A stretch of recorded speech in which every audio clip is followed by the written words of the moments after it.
Ganga Sahasranama Stotram. Ganga. The very name invokes the sense of sacredness and purity in the hearts of millions of people. From time immemorial, the people of this country have given a special place for Ganga. She is referred to as Ganga Maya, Mother Ganga. Rightly so. She is not just a river. She is Mother, a goddess. She has been the life of thousands of people. India has remained spiritual because of the Ganga and the Himalayas. Thousands of ashramas are dotted on its bank. Many more do their austerities on its bank. Even foreign tourists flock to its bank, being enchanted by its charm and beauty.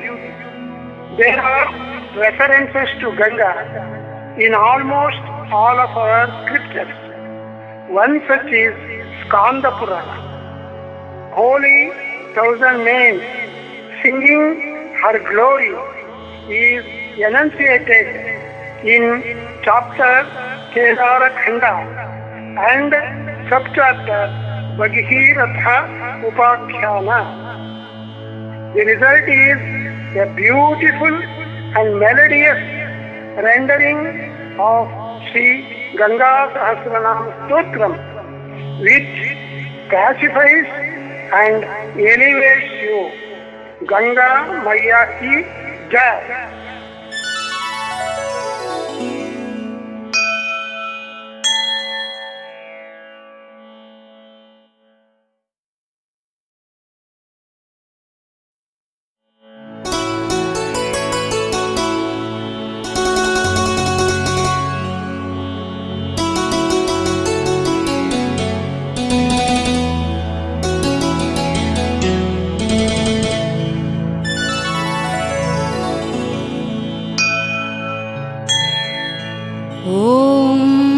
Shri Ganga सहस्रनाम स्तोत्रम्। ईश्वर उवाच ॐ पुनाराजा महाबाहु नन्दनाद्रिसमीपगे वासुकी प्रमुखान् नागान् तपस्तप्तुं समास्थितान्। तमेवार्थं चिन्तमानान् शिवसन्न्यस्तमानसान् कीर्तयानान् हि गङ्गेति गङ्गा गङ्गेति वा पुनः। तस्मिन्नेव स्थले रम्ये ददर्श मुक्तिलालसान् दृष्ट्वा तान् विस्मयाविष्टो गंगां स्तोतुं मनोदधे। चिन्तयामास बहुधा किं कर्तव्यमतः परं पाताले नागनिलये नयिष्यन्ति सरिद्वरा। किं कर्तव्यं क्व गच्छामि को मे दुःखं निवारयेत् इति वै चिन्तयानोऽसौ तुष्टावच सरिद्वरा।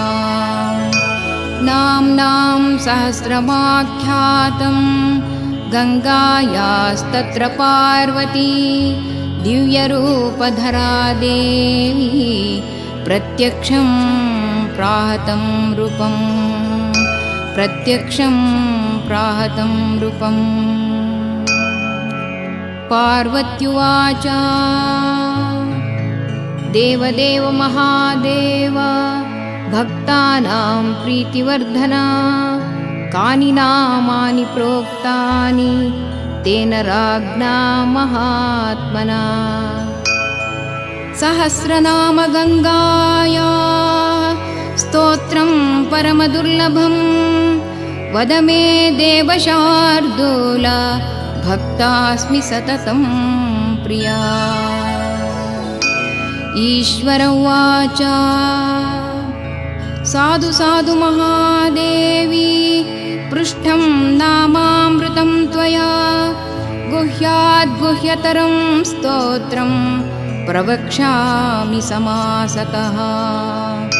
यस्य स्मरणमात्रेण नरो वै शिवतां व्रजेत् पठनाल्लिखनाच्चैव पूजनात् किं न जायते।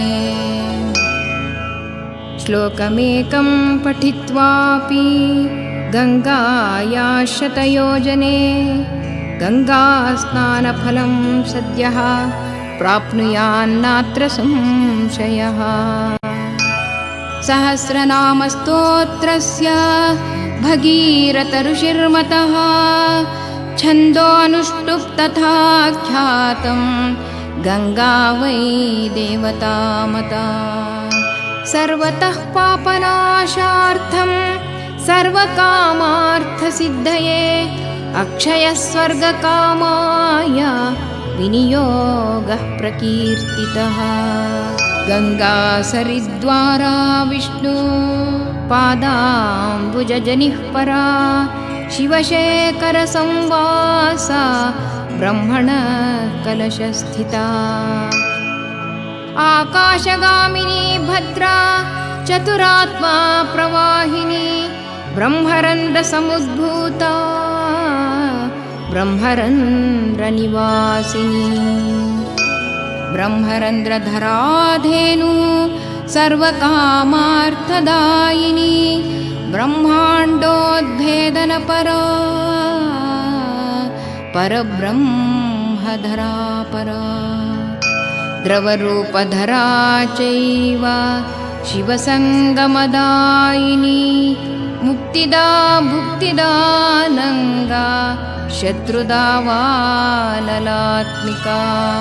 अनङ्गाङ्गी त्रिमूर्तिश्च ब्रह्माणी कमला स्थिता सरस्वती च सावित्री जयसेना जयात्मिका। जयभद्रा वैष्णवी च चिच्छक्तिः परमेश्वरी त्रयी वेदवदान्या च मेदिनी मेदिनीधरा।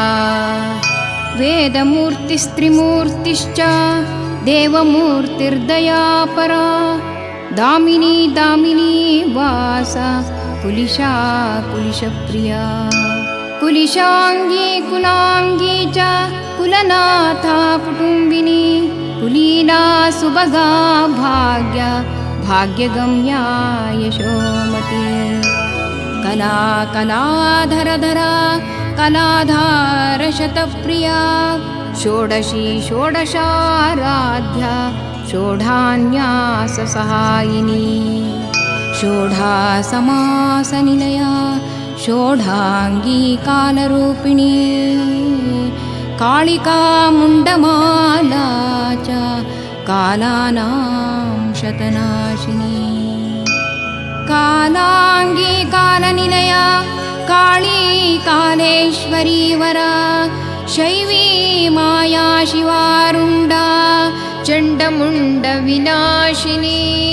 चण्डाट्टहासा दुर्गम्या चण्डानां प्रीतिवर्धिनी चण्डेश्वरी महाप्राज्ञा प्रज्ञाधीसिद्धिदायिनी।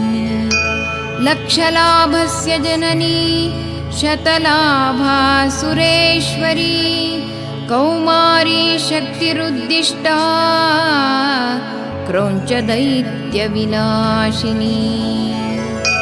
तारकासुरहन्त्री च तारकामयगामिनी तारकस्य पराशक्तिः तारकाणां पतिप्रिया। तारकेश पराजोत्स्ना तारेश शतरूपिणी नारायणी दया सिन्धुः सिन्धोत्तरनिवासिनी।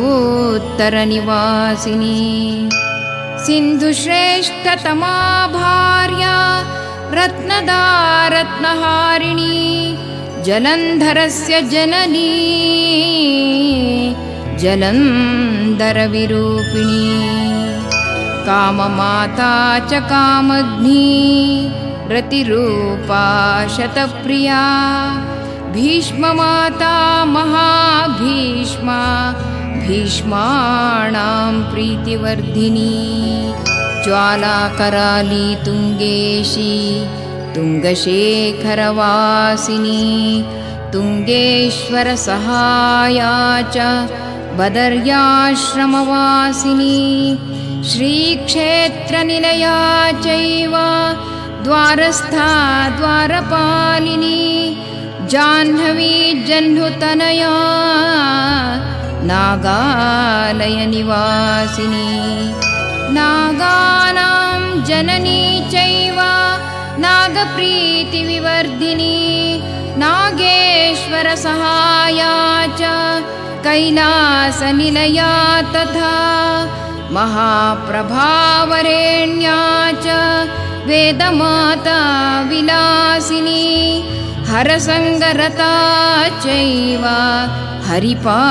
हरिपादविनिसृता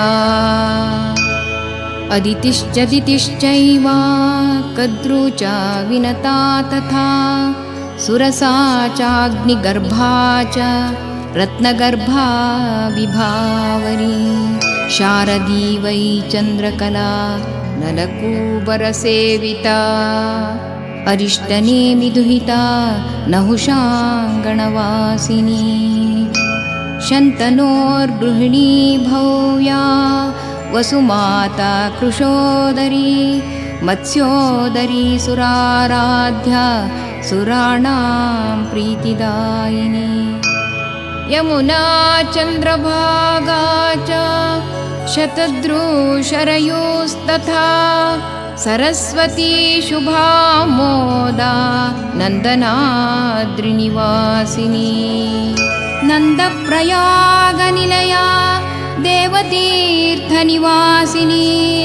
रुद्राणी रुद्रसावित्री महाभैरवनादिनी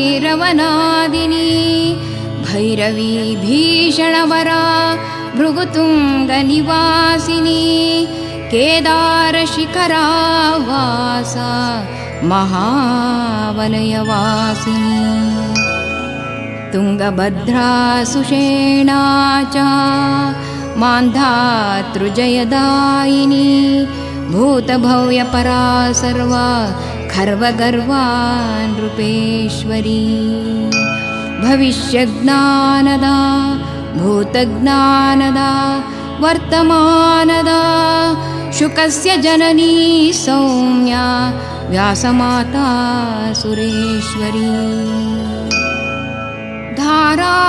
धारापातधराधीरा धैर्यदा शुभदायिनी कङ्कणा कङ्कणप्रख्या शुभकङ्कणदायिनी कङ्कणैः पातकहरा प्रबला शत्रुनाशिनी स्मरतां मुक्तिदा भुक्तिरूपा रूपविवर्जिता देवानीका देवसेव्या सेवारूपफलामला कृत्तिका कार्तिका वास कार्तिकस्नानदायिनी पुष्करा पुष्करावास पुष्पप्रचयसुन्दरी मुनिसेव्या मुनिर्मेना मानवाकारधारिणी मैनाकशिखरावास काशीपुरनिवासिनी महाप्रयागनिलया तीर्थराजप्रसादिनी अक्षयाक्षयरूपा च संसारक्षयकारिणी मृगशीर्षधरा मार्गशीर्ष स्नानफलप्रदा पुष्यनक्षत्ररूपा च पौषेतीव फलप्रदा माघी मघायुता माघ्या माघस्नाननिवासिनी श्रीपञ्चमी श्रियोरूपा षष्टिचारण्यसंनिता अचला निश्चला जम्बुर्द्वीपसहायिनी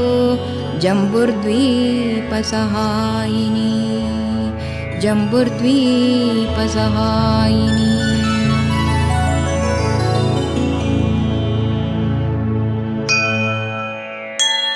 भीष्माष्टमी भीष्मगर्भा भीष्मपञ्चकसेविता एकादशी द्वादशी च पुण्या पुण्यसहायिनी पुण्यदा पुण्यनिलया पुण्याङ्गी चारुवाहिनी फाल्गुनी फाल्गुने सेव्या होळिका गन्धरूपिणी हुताशनी महादेवी सन्तुष्टा भस्मधारिणी वसन्तऋतुसंसेव्या च वसन्तोत्सवदायिनी चैत्री चित्रा प्रिया पुष्प गणरूपा गणेश्वरी मकरन्दस्वरूपा च मकरन्दनिवासिनी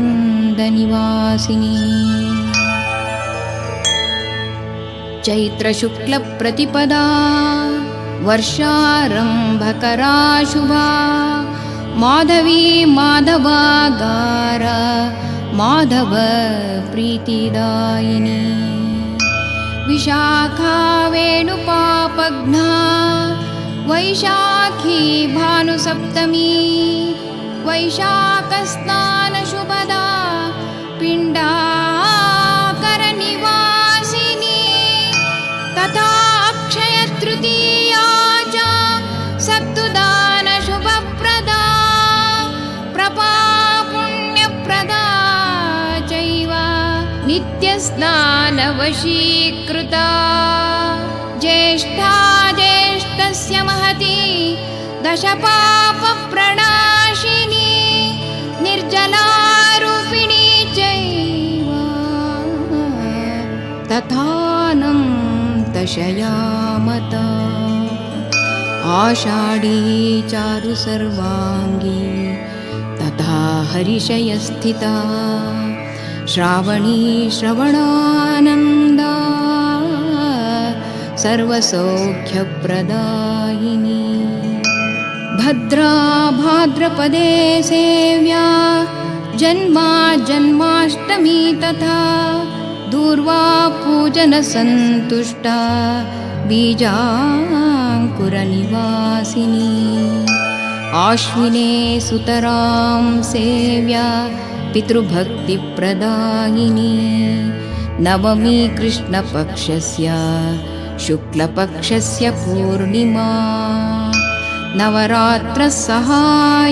च कालरात्रिर्महाष्टमी अश्विनी भौमवारस्य शतरूपा ह्ययोनिजा हरसेव्या हराङ्गी च हरिमन्दिरगामिनी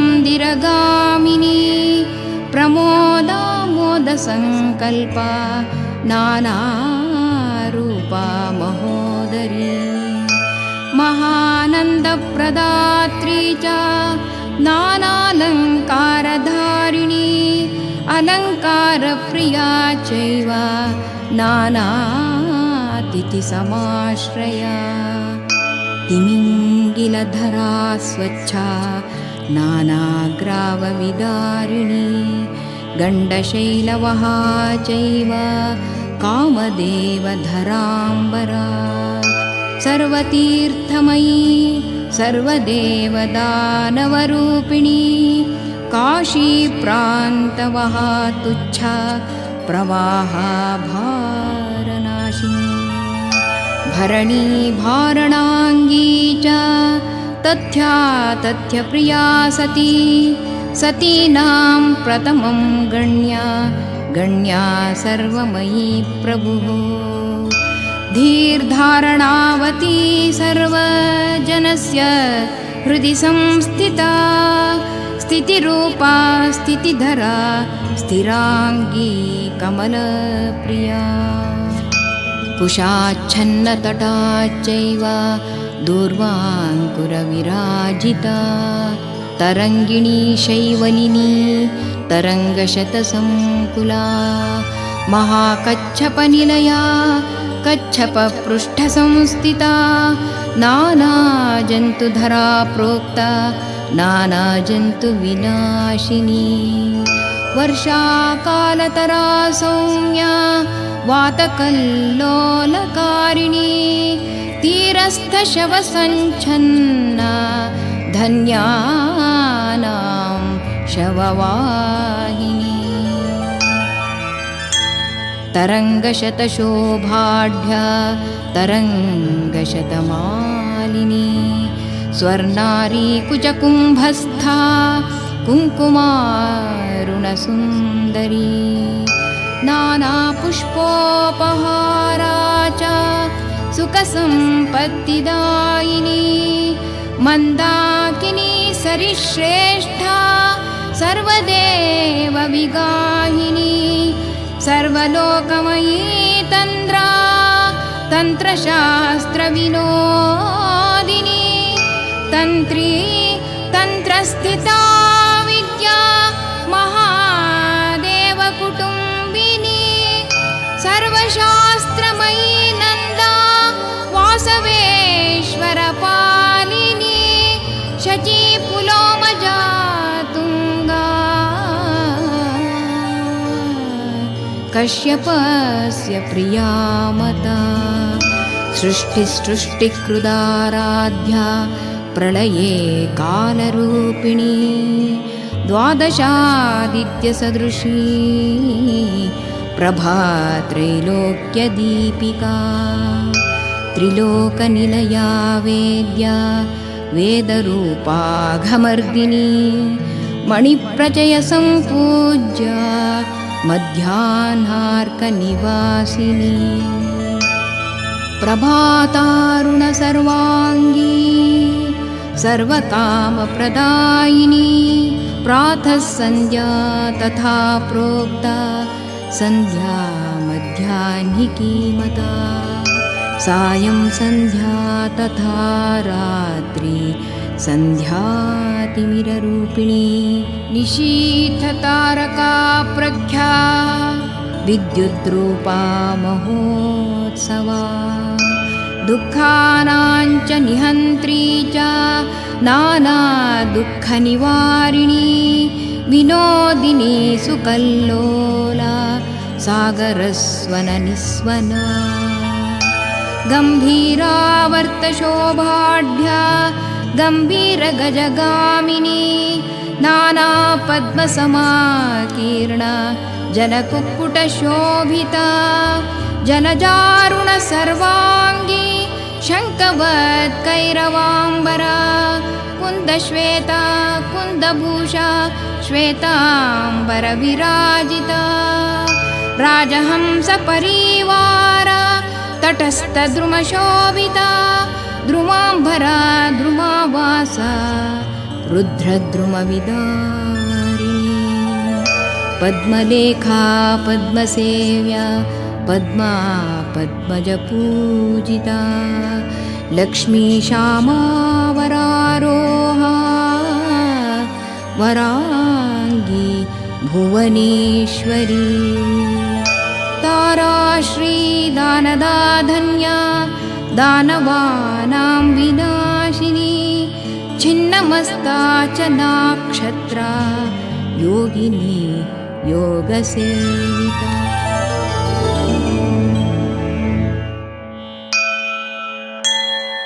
योगगम्या योगिधरा योगिप्रीतिविवर्धिनी योगमार्गरता साध्या साधकाभीष्टदायिनी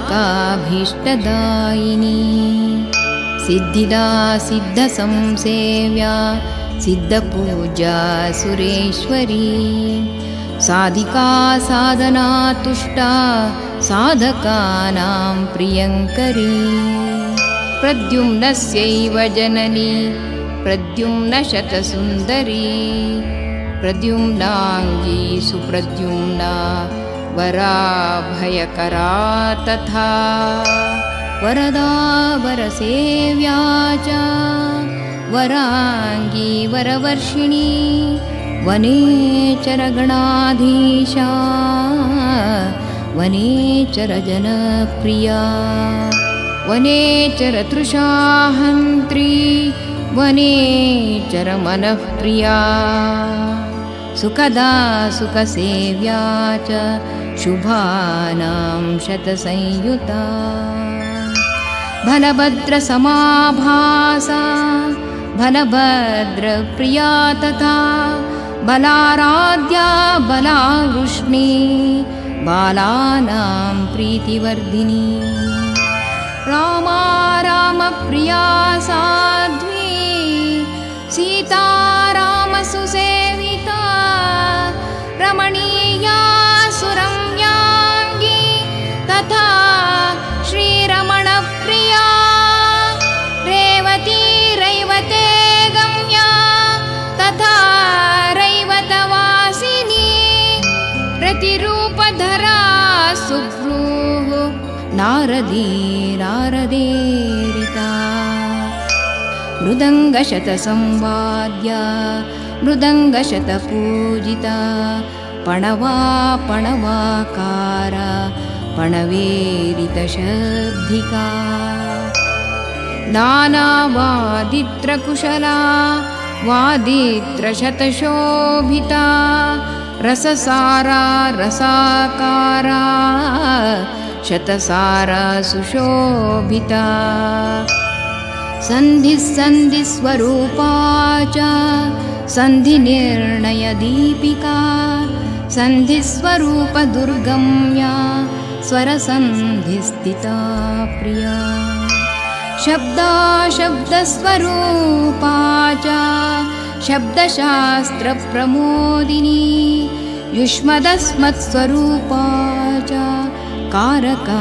कारकप्रिया शब्दसन्धिस्वरूपा च तद्धितप्रत्यया परा धातुवादरता चैव धातूनां सन्धिरूपिणी नैयायिकी तर्कविद्या तर्काराध्या सुतार्किका चतुःप्रमाणगम्या च द्रव्यरूपा गुणेश्वरी कर्मज्ञा कर्मनिलया सामान्या समपूजिता समवायस्थिता भावरूपा सर्वप्रियङ्करी पञ्चविंशतितत्त्वज्ञा मीमांसकरता तथा मीमांसशास्त्रनिरता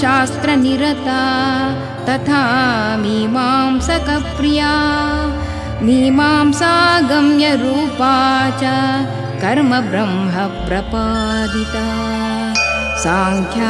साङ्ख्यपरासङ्ख्या साङ्ख्यसूत्रप्रमोदिनी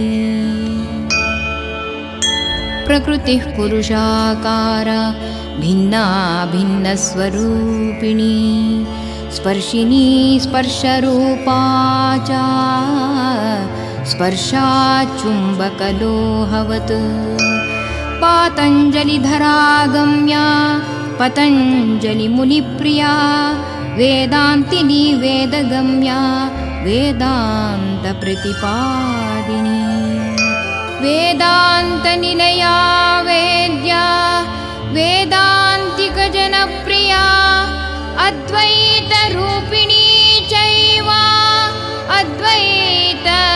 अद्वैतप्रतिवादिनी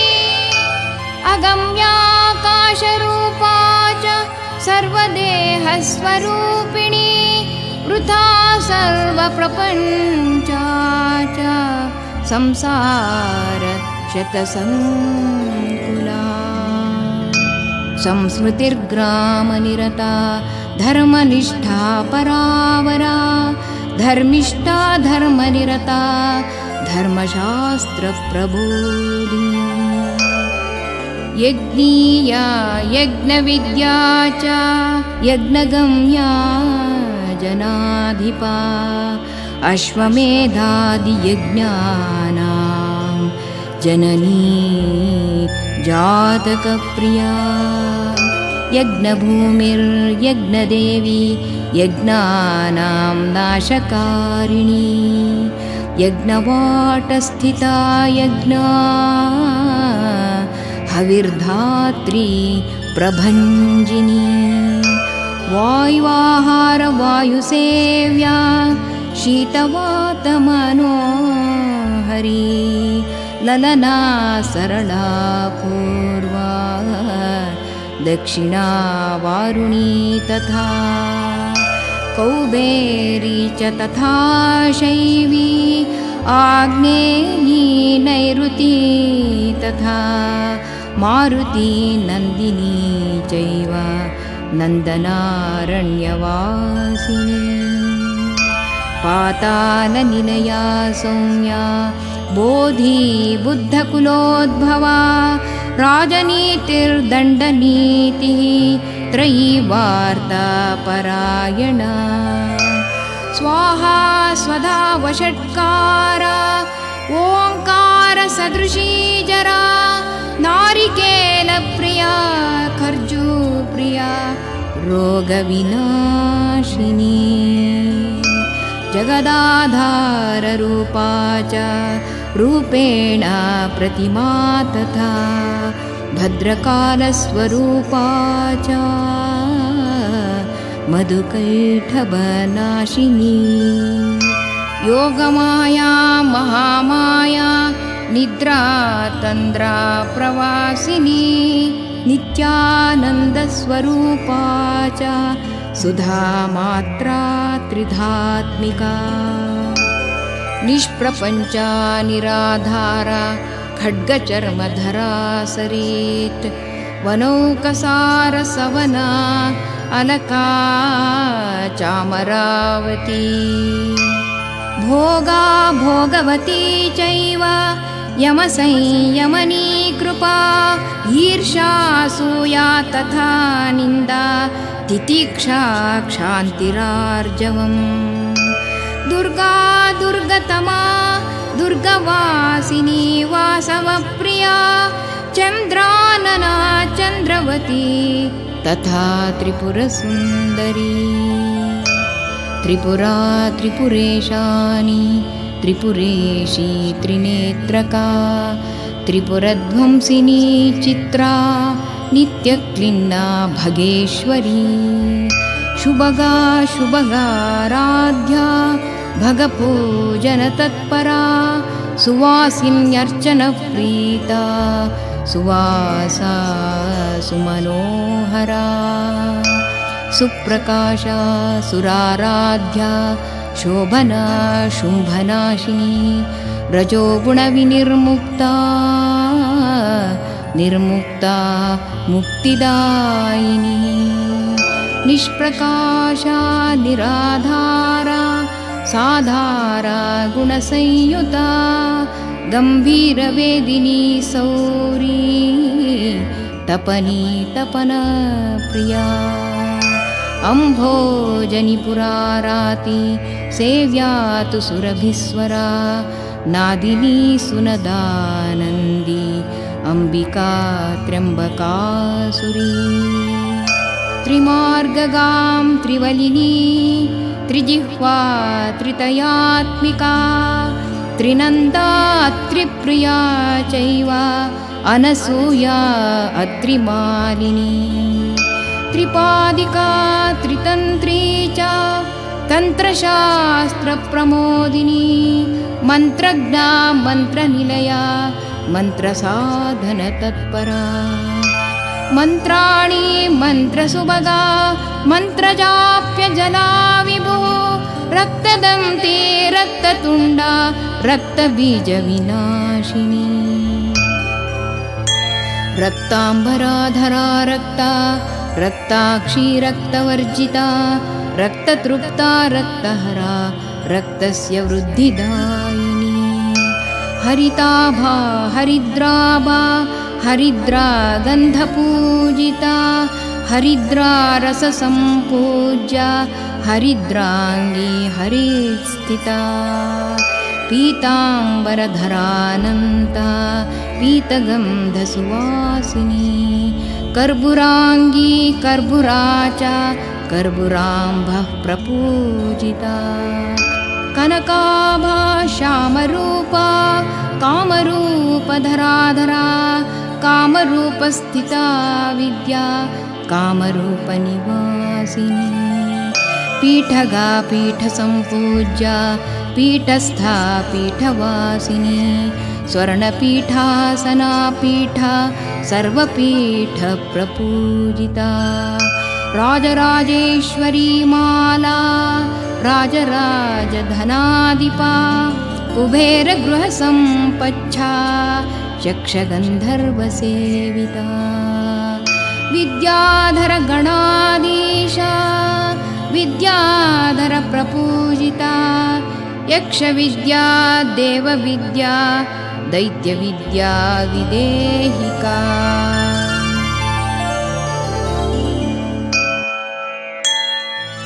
शुक्रमाता शुक्रसेव्या शुक्रहस्तगता तथा सञ्जीवनामृता विद्या कचगा कचसेविता देवयानी च शमिष्ठा शर्मदा शर्मभाविनी सुरासर्पिस्तथा माध्वी मदविह्वललोचना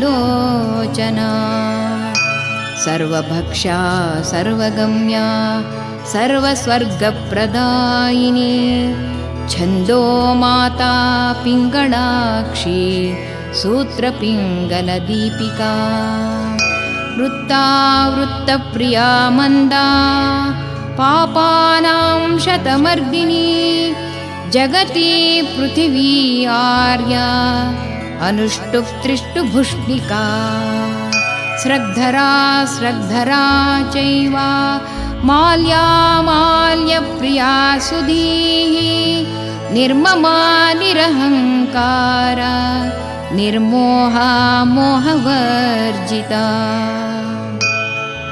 मोहनाशकरा कार्या सर्वकार्यकरी मता मोहिनी मोहवलया महावलय सुन्दरी सुमेरु शिखरावासा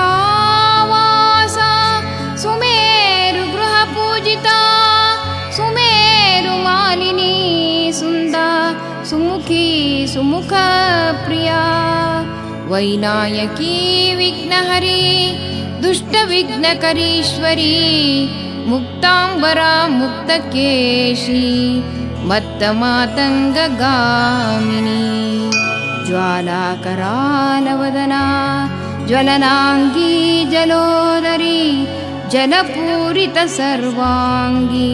जलेश्वरप्रपूजिता जलेश्वरजनिर्जाया जालापाजालशोभिता वृन्दा वृन्दाधिपा वृन्धसेविका वृन्धवृक्षका त्वचा त्वचविहीना च फल्वला फल्वले स्थिता मीना मीनसहाया च मीनध्वज विमर्दिनी बडिशा बडिशाकारा धीवरा धीवरात्मजा पारिजातप्रसूनाभा पारिजातप्रपूरिता पारिजाततटा पारा कामधेनुर्विहङ्गमा भेरुण्डा गरुडा गौडी गुडनैवेद्यवासिनी जातमात्रा हरा जाता जातगम्या सुजातिका कालिन्दी कालतनया कला षोडशिका तथा दशमी विजया नाम राज्ञां वैजयदायिनी युद्धश्रीर्विजया नाम युद्धाङ्गणनिवासिनी मांसरक्ताशना चण्डी प्रचण्डा शिववल्लभा शिवदा मथुरावन्ती काञ्ची द्वारावती तथा सरित्पतिप्रिया शुद्धा गङ्गा सागरसङ्गमा प्रद्युम्नपूजिता चञ्चु चन्द्रिका चण्डसुन्दरी चम्पा चम्पकपुष्पाग्रा चम्पकाभा सुचैलिका चञ्चत्तरङ्गा सर्वाद्या सर्वब्राह्मणपूजिता ब्राह्मणी ब्राह्मणाकार ब्राह्मणेषु शुभसंवृता यज्ञोपवीतिनी विप्रा कुमारी बृहदानना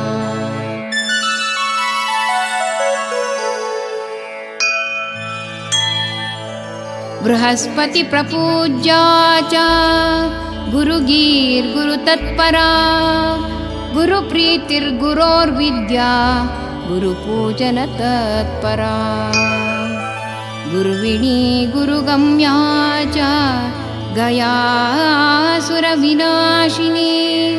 पञ्चकोशी पञ्चहीना पञ्चमी पञ्चसुन्दरी पञ्चेषु पञ्चनिलया पञ्चास्या पञ्चमात्मिका पञ्चपाण्डवमाता च कुन्ती कुन्तधराकरा तथा कुन्तलशोभाढ्या प्रमथा प्रमथा तथा स्वतन्त्रकर्त्री कार्यज्ञी द्वितीया कर्मसंस्थिता तृतीया करणे गम्या सम्प्रदाने चतुर्थिका अपादाने पञ्चमी च तथा सम्बन्धषष्ठिका सप्तम्यधिकरणाख्या विभक्तिवरदातुरा प्रतिबन्धस्य जननी औषधी वैद्यजीविनी हरितकी च शुण्ठी च कणा हंसपदी तथा हसेनी हुंकृतिर्हुं वा गौरार्या वृषभात्मिका गोस्तनी निमग्नानिम्बा नारदादिभिरर्चिता रेणुका रेणुतनया रजोनाशनतत्परा पापराशिहरा मन्त्री तथा नीरजशोभना जया रिक्ता सुषेणा च केदारपथगामिनी जनयन्त्रामरीकन्दा कन्दमूलफलाशिनी पितृमाता पितृपूज्या पितॄणां स्वर्गदायिनी भगीरथकृपा सिन्धुः भवानी भवनाशिनी सागरा स्वर्गदा चैव सर्वसंसारगामिनी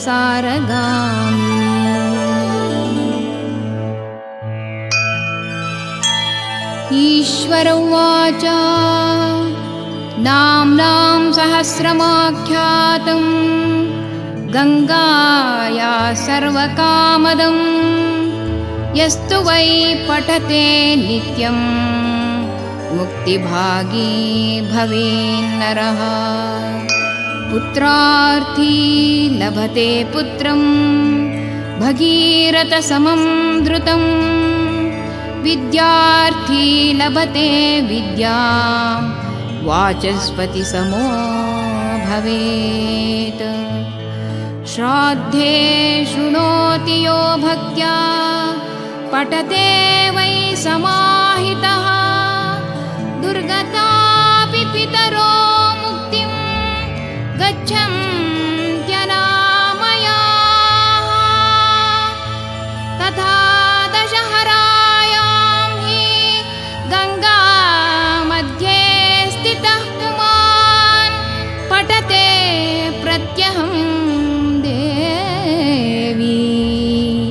तस्य मुक्तिर्न संशयः पठते प्रत्यहं देवी तस्य मुक्तिर्न संशयः। ॐ इति श्रीस्कान्दपुराणे केदारखण्डे भगीरथोपाख्याने गङ्गावतरणे श्रीगङ्गासहस्रनामस्तोत्रं सम्पूर्णम्।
नमामि गङ्गे तव पादपङ्कजं